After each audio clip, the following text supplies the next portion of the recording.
So yun na guys, ito ang aking kinukuha, itong mga ganito.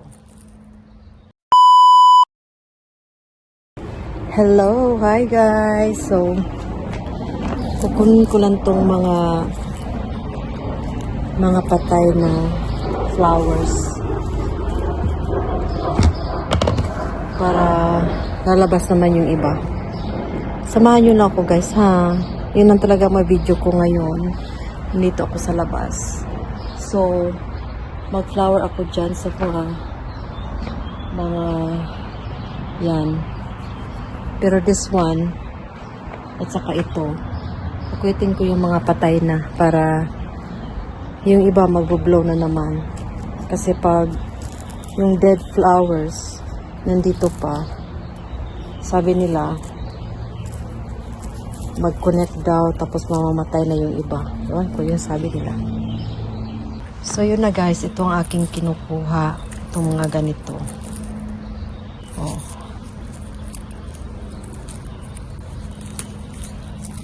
Nakuha ko yung ano, ewan ko ba. Yan. Yun lang talaga, maghanap talaga tayo ng magagawa guys kasi ang amo ko nasa machine. She's in ABAP machine. But I asked her permission na lalabas ako para mag-water ng plants. She like that kung somebody is taking care of her plants kasi gusto niya yung maganda tingnan yung flowers niya. So, kinukuha ko to. Itong mga ganito. Kaya mutakod ko no. That's what I learned working with that lady in Glencoe. So, ang gagawin namin ng matanda, upo lang siya sa wheelchair niya. Tapos, dalhin namin sa harap niya yung mga flowers. Tapos, kukunin niya yung mga dead. Para mabigyan daw ng chance yung magpo-blossom. Wow, blossom agad. So, keep ourselves busy.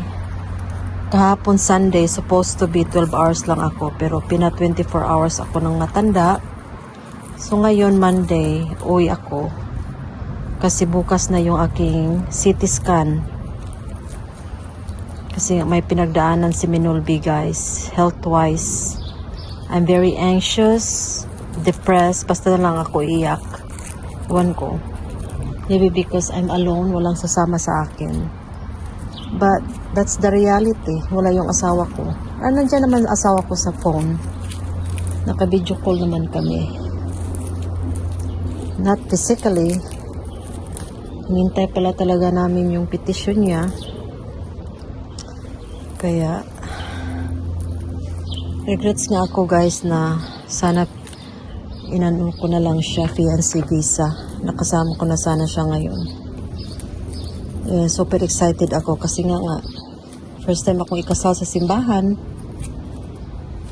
Tapos nagkaroon tayo ng husband na super proud sa atin na mahal tayo.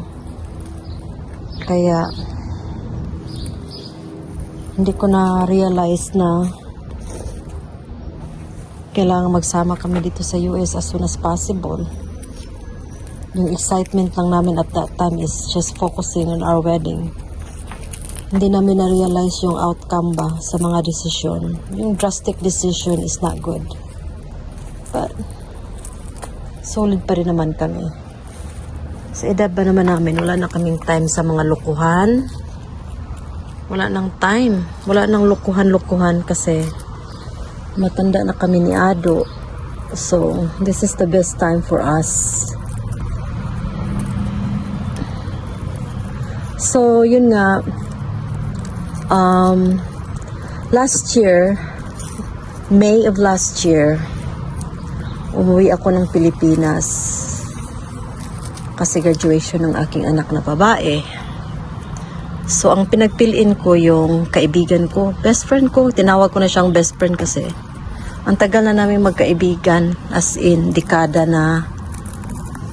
Alam na niya buhay ko, alam niya lahat. Alam ko rin yung buhay niya. So, di ko alam na hindi ko talaga ma-imagine na sulutin niya yung trabaho ko. So, right before I came back, nagpasaring na siya na ang anak nagplano raw na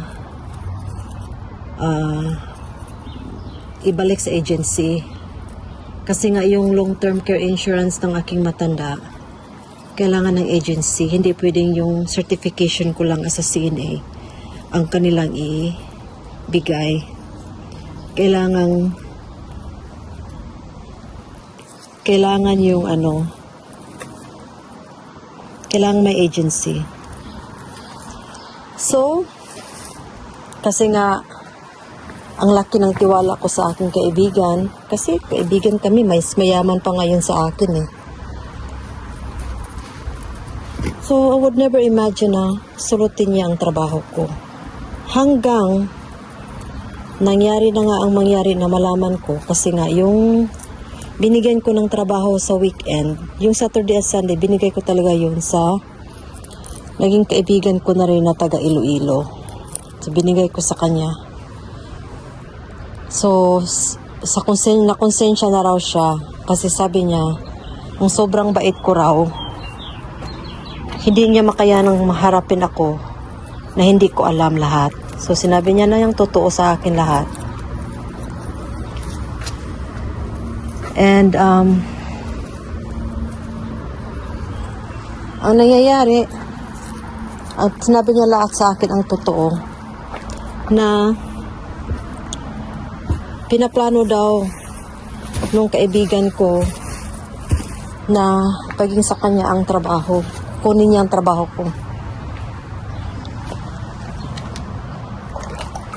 Hindi totoo na agency ang nagsahod. Kasi anak pa rin ang nagsasahod. Meaning, kumuha lang sila ng agency para may ipakita sa long-term care insurance na may agency. Meron silang agency na nag-handle sa case ng aking amo. Pero the reality is,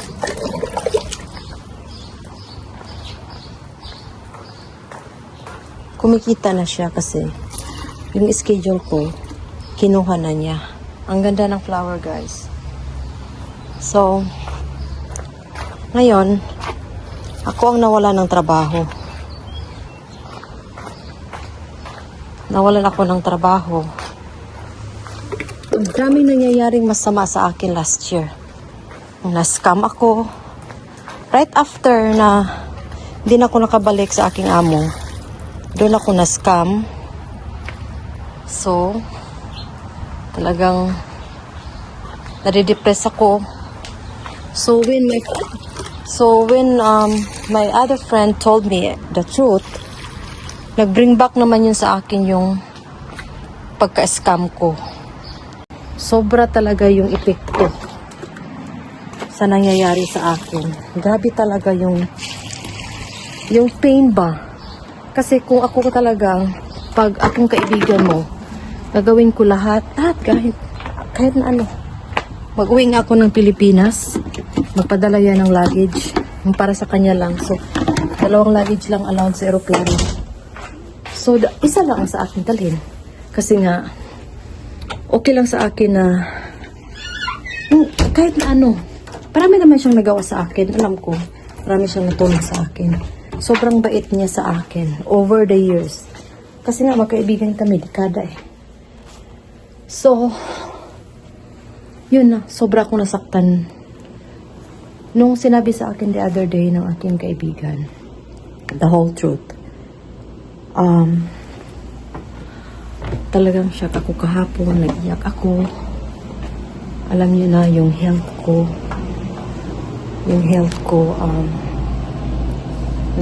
meron pa akong dagdaanan sa health ko. So, sabi talaga ang epekto. So, ngayon lang ako nakahinga ng kaya nakapag-post ako. Hindi ko nga ni-chismis yung about why nagkaroon siya ng papel dito sa US. Yung totoong story. Kasi yung ginamit niyang story sa isa naming kaibigan. hindi yun totoo. Yung sa kaibigan ko totoo. So, talagang grabe talaga yung trauma ko sa nangyayari. Hindi ko talaga akalain kasi nga trusted eh. My God, dekada kami magkaibigan. Kilalang kilala niya ang pamilya ko. Close niya ang pamilya ko. Pamutang tagamay kay. Huwag naluspad na ko guys. So, hindi ko talaga nakalain na malalaman ko ang totoo. Talaga maniniwala ko sa isang kaibigan namin. Kaibigan ko. Kasi yung mga pinagsasabi niya very consistent. Very detailed. So, kaya kita guys, lesson learned ko na to. Meron naman kong kaibigan sa Pilipinas. Harap-harapan kaming mag-Ukrayan. I came to this age, to this point na wala akong time ng mga ganun. Kasi ako dito sa US, yung pilupuno ko, nakaon lang sa asawa ko at kung may tatawagan akong pamilya ko. Ngayon, lately, asawa ko lang at saka yung anak kong babae ang lagi kong makausap. Hindi ako nagchichismis. Wala akong time na ganun. I'd rather choose na manood ng mga show sa YouTube or maglaro ng mga games na na-upload ko sa aking cellphone. Yun lang talaga at alam na ng asawa ko yan. Alam ni Ado kung anong ginagawa ko everyday. Kaharap ko siya, naglalaro ako o nanood ng YouTube. Yun lang talaga ang buhay ko.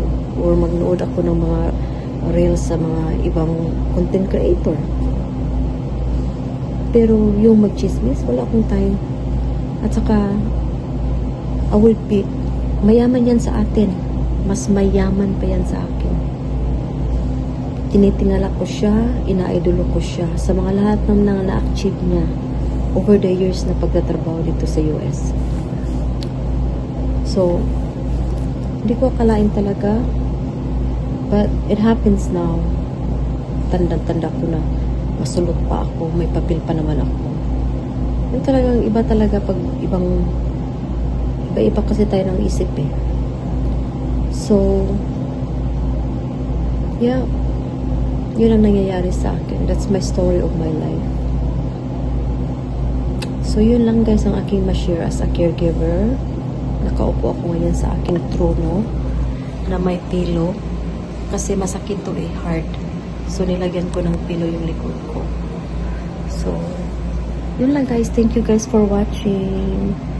God bless everybody. Stay healthy. Be kind. Be humble. Kasi kung ano mang nandito, kung ano mang meron tayo ngayon dito sa world na to, sa mundong ibabaw, hindi to atin is just borrowed. I'm telling you guys, whatever I have, whatever na napunta ako sa US, I appreciate, I'm so grateful na ito nangyayari sa aking buhay. I'm grateful every day. I'm always thankful. Hindi ko tinitik advantage ang lahat. I'm grateful kung anong meron ako. So, hindi pinago na ang utak ko, ang pananaw ko, kahit saan pa ako darhin ng Lord. Kasi, ini-embrace ko yon. Nagpapasalamat ako everyday sa trabaho ko. Kung meron man kaming pinagdaanan ngayon kasi sinasira yung roof namin na talagang ang tagal natapos. Sinasadyos ko na lahat. Kung anong nangyayari sa akin, yung health ko, sinusurrender kaya ni Lord. Kasi hiram ko lang tong buhay na to. Hiram ko lang talaga. So, lagi natin i-include si Lord sa ating buhay. Pagpasalamat tayo na He let us stay in this world. He let us experience all the things that He made for us here on earth. Yung kung sino man tayo, mayaman o mahirap man tayo, be humble, be grateful. Yun lang talaga ang pinaka-importante and good relationship. Peace of mind is very important. So, God bless everybody. Bye!